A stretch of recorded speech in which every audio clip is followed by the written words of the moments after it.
On godly service Gita ज्ञान का आध्यात्मिक रहस्य द ग्रेट गीता 09 गीता ज्ञान एक मनोयुद्ध या हिंसक युद्ध पहला और दूसरा अध्याय कौरव अर्थात जो अधर्म पक्ष का प्रतीक है।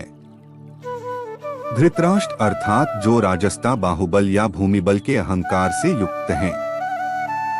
गांधारी अर्थात जो देखते हुए भी देखना नहीं चाहती थी, इसलिए उसने आंखों पर पट्टी बांध ली थी। आज के समय में ऐसे धृतराष्ट्र और गांधारी भी देखने को मिलते हैं और उनके 100 पुत्र भी। 100 पुत्रों के नाम की शुरुआत दु से होती थी, जैसे दुर्योधन जिसने धर्म और धन का दुरुपयोग किया। आज समाज में ऐसे बच्चे देखने को मिलते हैं।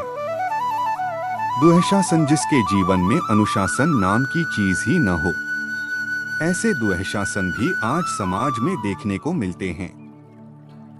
दुशान दुर्मुख दुष्कर्ण अर्थात दु से ही सारे नाम जो दुख देने वाले या जिसमें दृष्टता का भाव समाया हो। उनकी एक बहन भी थी जिसका नाम था दुशाला। आज संसार में भी अधिकतर लोग जो देखने को मिलते हैं, उनके मन के अंदर कहीं न कहीं दुष्टता का भाव है या दूसरों को दुख देना जानता है। वह अधर्म पक्ष का और कौरव पक्ष का प्रतीक है।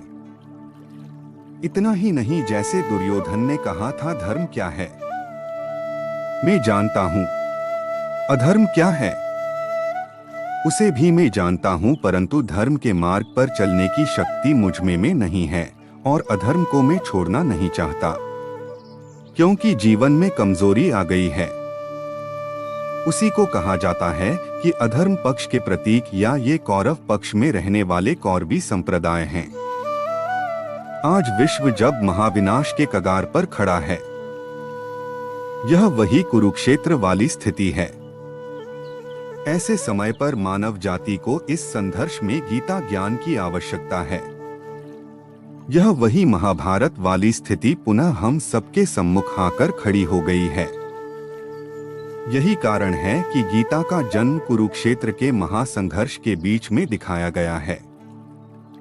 श्रीमद् भगवद गीता का प्रथम श्लोक जब धृतराष्ट्र संजय से पूछता है कि हे संजय, धर्मक्षेत्र और कुरुक्षेत्र में क्या हो रहा है, इसका हाल मुझे सुनाओ।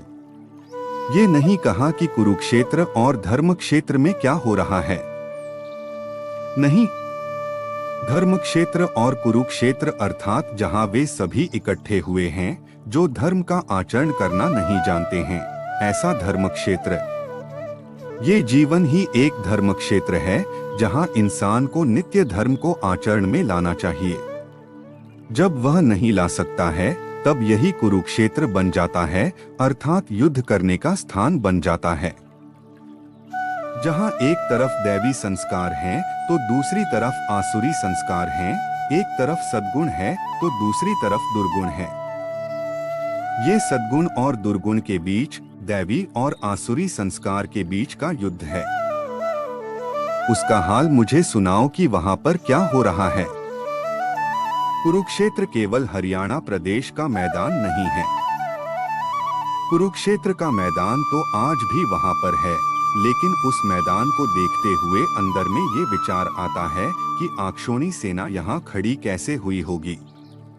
एक कुरुक्षेत्र हम सब के भीतर है, हमारी अंतर्चेतना में। शरीर को ही क्षेत्र कहा, जहाँ धर्मक्षेत्र और कुरुक्षेत्र दोनों ही हैं। कैसे? जब शरीर रूपी क्षेत्र में दैवी संस्कारों का प्रभाव विशेष होता है, तब वह धर्मक्षेत्र बन जाता है। जब आसुरी संस्कारों का प्रभाव कर्मेंद्रियों पर पड़ता है, तब यही संघर्ष का एक क्षेत्र कुरुक्षेत्र बन जाता है।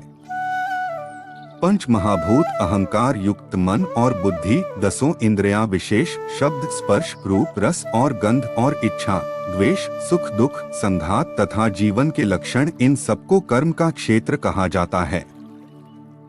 अर्थात ये कुरुक्षेत्र है।